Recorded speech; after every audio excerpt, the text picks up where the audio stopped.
Hello, welcome to the Nintendo Power Retrospectives. I'm Count Zero. This time I'm starting off Nintendo Power's third year with a look at Nintendo Power issue number 14 for July of 1990. Let's get started. Our cover for this issue features Chip 'n Dale Rescue Rangers. The cover has a combination of provided art assets and a diorama, with Chip 'n Dale leaping away from a window as Fat Cat looks on. Fat Cat in the window and the falling Chip look just fine, but Dale doesn't quite fit. I guess this is part of what you get when you have to combine provided art with original stuff. In the letters column, we have another story of the Terminator-like invulnerability of the NES, with an NES from St. Croix in the U.S. Virgin Islands surviving Hurricane Hugo. For those of you who are too young to remember, Hugo was a Category 5 hurricane, a lot like Hurricane Katrina. The next article in the issue is the continuation of our Final Fantasy strategy guide. However, again, as Final Fantasy is getting a full dedicated strategy guide issue later, I'm going to hold off on the full review until then. As it stands, this issue has a recap of the story this far, including some advice on recommended party levels, before giving a full world map and walking the player through the game up until the point where you get your advanced classes. In Howard and Nestor, the guys meet up with the characters from Super C, who are having some difficulty getting past a boulder. For the Summer CES coverage, we get a lot more focus on the games that were at Summer CES, particularly Teenage Mutant Ninja Turtles 2, the arcade game, and Dr. Mario, which we will definitely be seeing in later issues of the magazine. Our next game article is for one of Capcom's classic Disney games, Chip 'n Dale Rescue Rangers. The article has maps of all the levels in the game's first world, as well as a map to the structure of the next world, which introduces a little Super Mario Bros. 2 non-linearity into the mix. Gameplay-wise, Chip 'n Dale's Rescue Rangers is a game with a difficulty that definitely falls into the category of tough but fair. The controls are excellent and responsive, and the enemies aren't too difficult to overcome once you learn the ropes. The difficulty leans towards learning how to cope with different types of enemies. Once you've learned how to beat them, navigating the levels becomes simpler, though you still have to keep on your toes and be paying attention, otherwise the game will kick your ass. Pardon my language. The game also has two-player simultaneous co-op as well. I'd say that this game is a serious contender for pick of the issue. Next is a NES-only sequel to Metal Gear with Snake's Revenge. In particular, this is a sequel that Hideo Kojima, the creator of Metal Gear, was not involved with in any way, and which has nothing to do with the official sequel to Metal Gear 2 Solid Snake, which came out for the MSX2. The article gives maps for the first few areas of the game, including the side-scrolling sections. Honestly, this game is much harder than it has any right being, and is more deliberately obtuse than it has any right being. Right off the bat, the game gives you this odd section where you're evading spotlights on dark screens, where you can't actually see the rest of the environment except for the portions that are illuminated by spotlights and flares. But if you go in those spotlights, everything's illuminated, except now you're being swarmed by enemies. And if you're spotted, you're almost certainly going to die, as you run into enemies that can shoot diagonally when you can't, and you'll likely end up, even if you survive the first few screens, you're not going to get through these ones. So, I tried using a Game Genie code to get through the first part of the first level, which would allow me to trigger the sensors without getting killed and getting a game over, and which would allow me to reach the entrances in my only life.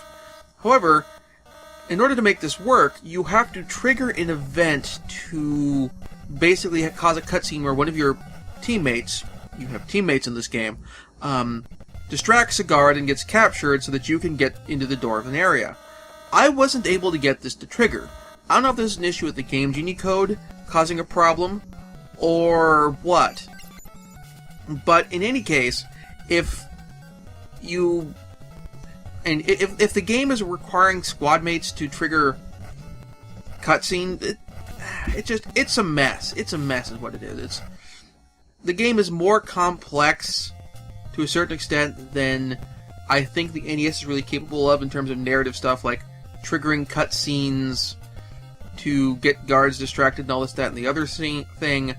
Plus, the game won't let you kill the guards to unlock the door that way. It's kind of weirdly bad in terms of how many things it manages to get horribly wrong in the first segment of the game. All this added complexity just makes the game less enjoyable as the result. I mean, later Metal Gear games add considerable amounts of complexity and make things work. I mean, hell, everything from the PlayStation on is considerably more complex than these ones. But I guess the situation here is the level of complexity that the people who designed the NES version wanted to include is a level of complexity that the NES simply cannot handle at all, leading to the problems we have here. So, honestly, just skip this game entirely. In classified information, we get all 3 continue codes for Double Dragon 2, along with the Konami code variant for Super C. There's also a password for Burai Fighter, which maxes out all your weapons, and which I used when I recorded my now lost gameplay footage for when I was doing that game. So, moving on. Golgo 13 returns in the Moffat Conspiracy, or Moffat Conspiracy, rather. The article basically gives advice for every act of the game. The Moffat Conspiracy does right everything that Golgo 13 Top Secret episode did wrong. The color palette is brighter and more varied. The controls are better. You can shoot while you're crouching. There are unlimited continues. The only thing I miss about the first game, and it seems weird to miss this, is I miss the random sequences where all of a sudden you go in the first person and fend off snipers and other assailants on the ground. If only because in the original game, when you completed those sequences, you got health back by succeeding in those sequences. And we don't have anything like that here, particularly when you're doing the city exploration portion of the game. Still, while the first game was an interesting failure, I'd consider the Moffat Conspiracy as an unreserved success and a definite improvement over Duke Togo's video game outing. The fact that this is Duke Togo's final video game outing makes this whole thing even more of a bummer, as I think later titles in this series, or later titles based around the character, probably could have improved on the whole thing even more. Next is Solstice, which is an isometric puzzle platformer, which is a worrisome combination for me. The article features a map of the first level of the dungeon. Solstice's biggest flaw is the combination of isometric perspective and platforming. I find it very, very hard to judge the height of my jumps, the depth of my jumps, as far as the length of how far I need to go, and numerous other factors when I'm dealing with an isometric perspective. Further, in an isometric perspective game of this era, there's no way to rotate the camera, so if something's behind something else, you can't see it. And which is particularly obnoxious if an item that you need falls behind something else, and you have to judge where it is. There are places where the isometric perspective works in gaming. All of those places are strategy games. Turn-based strategy games specifically. Games like XCOM, tactical RPGs like the Gaia, the Tactics Ogre games, or Final Fantasy Tactics. With Solstice, I just can't get a good approximation of where my characters need to be, what movements I need to make to complete the game's jumps, and just generally what needs to be done to deal with the game's puzzles because of the camera angle. I realize that there are players who are able to facially figure all this stuff out, both at the time and now. Particularly, I suspect British fans of ZX Spectrum games, particularly since they made a lot of isometric puzzle platformers for the ZX Spectrum. You all are probably really good at this kind of stuff. You've trained your brain to think in those fashions. I have problems with these type of games, with the camera angles, and just generally causing problems with me not being able to wrap my brain around the puzzles. If you have the same problems I do with these, that's fine, there's nothing wrong with you. If you're able to do these in your sleep, great, more power to you. I'm looking at these games from my perspective, not your perspective. I'm going by me. Moving on to something better, or in my perspective better, SNK has their take on the Ys and Legend of Zelda formula of action RPG with Crystallis. The article gives info on who provides what spells, as well as maps with the first few areas. What the article does not say, which needs to be said, is that in order to beat some of the bosses, you must be at a certain level to do any damage to the boss. If you are under-leveled, you will simply not be able to hurt the boss, and you'll just have to die and go back to town and start grinding until you reach the right level. That said, this leads to Crystallis' biggest problem, the grinding. You have to grind to buy equipment upgrades. You have to grind to buy quest items. You have to grind to be at a sufficient level to do damage to bosses. That said, this isn't a terrible game. I mean, the Ys series had plenty of grinding as well, and this game does the combat formula that Ys does without dropping the bump combat in there as well. And it implements slashing combat better than the ports of Ys that also implement slashing combat have done. Additionally, the game gives you a ranged sword attack like Legend of Zelda's, but you don't have to be at full health to do it. You can do it at any time, just so long as you're able to charge up your sword. So I'd say, of all of the Zelda-inspired action RPGs that are in the Ys series out there, this is definitely one of the best. In fact, I might even say it's comparable to the original Ys games, at least in terms of difficulty and design. Maybe not music. Next we get to some of the Game Boy titles with the port of the original Double Dragon for the Game Boy. And the article gives us a map of the first 3 levels. Double Dragon on the Game Boy plays like Double Dragon, with the distinct difference that the game's camera is closer in, so everything looks bigger. And all the buttons are connected to attack types rather than attack directions. In the original Double Dragon for the NES, you had attack left and attack right, and depending on what button you hit, determined whether the attack was a punch or a kick. Here, it's just kick attack and a punch attack, and you always attack in the direction you're facing, which is how it should be. That said, this game has a lot more platforming than the original Double Dragon did on the NES, which is a problem, because the platforming in Double Dragon games is terrible, which is unfortunate, because were it not for the increased platforming, this would be the superior version of Double Dragon, and actually, with the platforming completely taken out, I would say this game would be the perfect version of Double Dragon.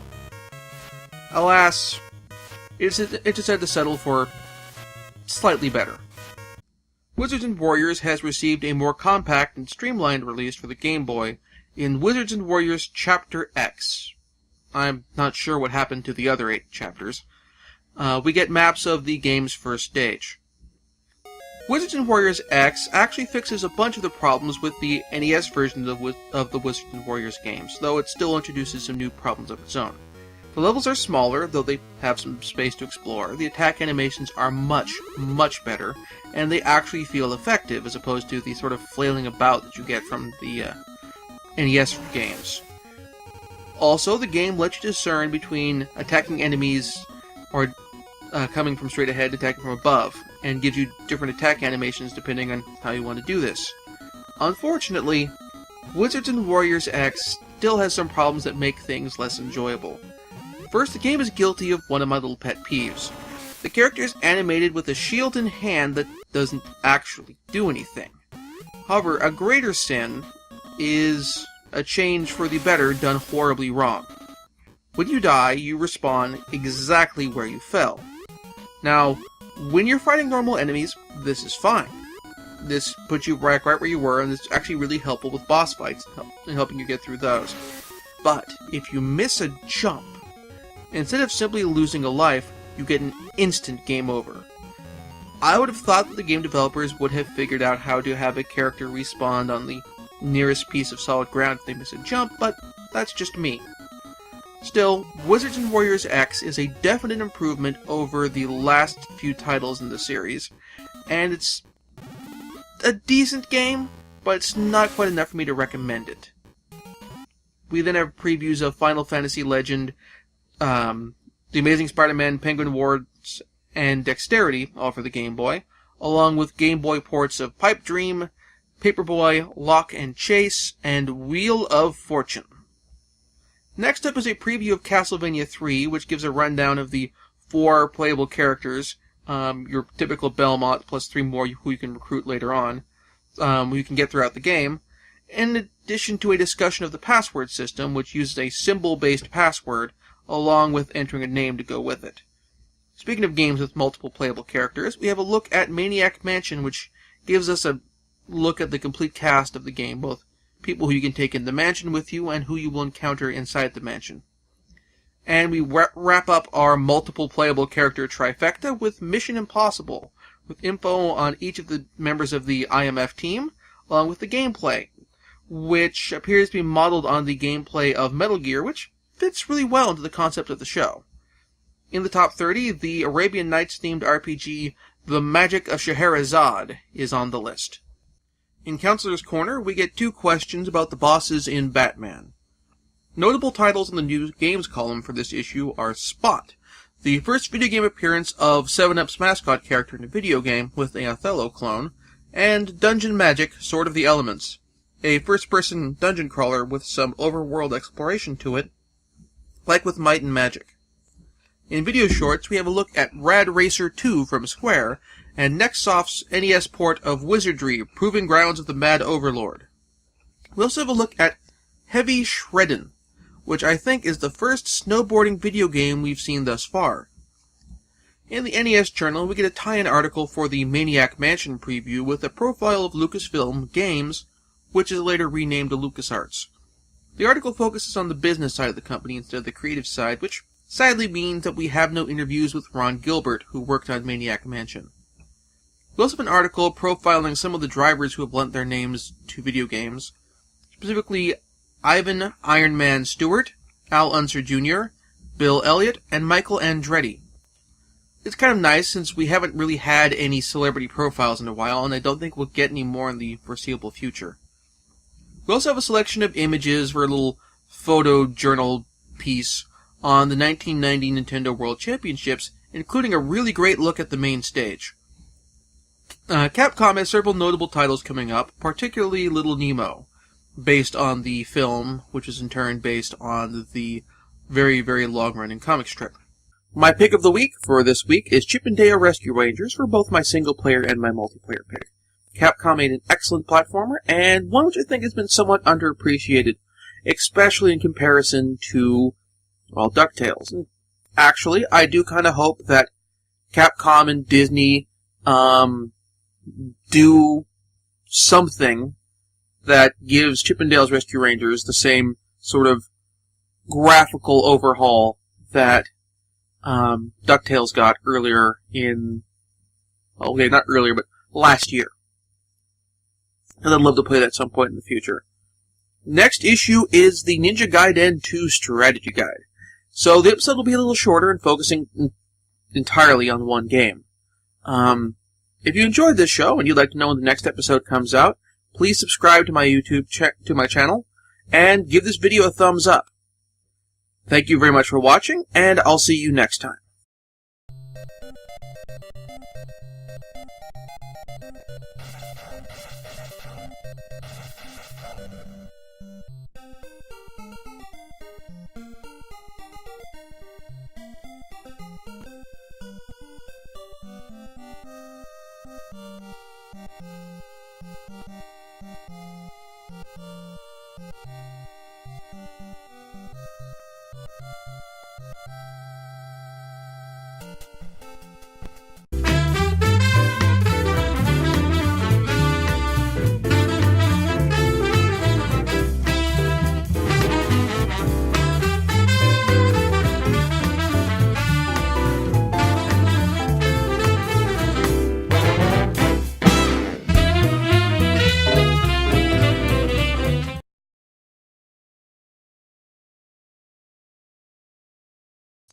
Hello, welcome to the Nintendo Power Retrospectives. I'm Count Zero. This time I'm starting off Nintendo Power's third year with a look at Nintendo Power issue number 14 for July of 1990. Let's get started. Our cover for this issue features Chip 'n Dale Rescue Rangers. The cover has a combination of provided art assets and a diorama, with Chip 'n Dale leaping away from a window as Fat Cat looks on. Fat Cat in the window and the falling Chip look just fine, but Dale doesn't quite fit. I guess this is part of what you get when you have to combine provided art with original stuff. In the letters column, we have another story of the Terminator-like invulnerability of the NES, with an NES from St. Croix in the U.S. Virgin Islands surviving Hurricane Hugo. For those of you who are too young to remember, Hugo was a Category 5 hurricane, a lot like Hurricane Katrina. The next article, once you learn the ropes. The difficulty leans towards learning how to cope with different types of enemies. Once you've learned how to beat them, navigating the levels becomes simpler, though you still have to keep on your toes and be paying attention, otherwise the game will kick your ass. Pardon my language. The game also has two-player simultaneous co-op as well. I'd say that this game is a serious contender for Pick of the Issue. Next is a NES-only sequel to Metal Gear with Snake's Revenge. In particular, this is a sequel that Hideo Kojima, the creator of Metal Gear, was not involved with in any way, and which has nothing to do with the official in the issue is the continuation of our Final Fantasy strategy guide. However, again, as Final Fantasy is getting a full dedicated strategy guide issue later, I'm going to hold off on the full review until then. As it stands, this issue has a recap of the story this far, including some advice on recommended party levels, before giving a full world map and walking the player through the game up until the point where you get your advanced classes. In Howard and Nestor, the guys meet up with the characters from Super C, who are having some difficulty getting past a boulder. For the Summer CES coverage, we get a lot more focus on the games that were at Summer CES, particularly Teenage Mutant Ninja Turtles 2, the arcade game, and Dr. Mario, which we will definitely be seeing in later issues of the magazine. Our next game article is for one of Capcom's classic Disney games, Chip 'n Dale Rescue Rangers. The article has maps of all the levels in the game's first world, as well as a map to the structure of the next world, which introduces a little Super Mario Bros. 2 non-linearity into the mix. Gameplay-wise, Chip 'n Dale's Rescue Rangers is a game with a difficulty that definitely falls into the category of tough but fair. The controls are excellent and responsive, and the enemies aren't too difficult to overcome,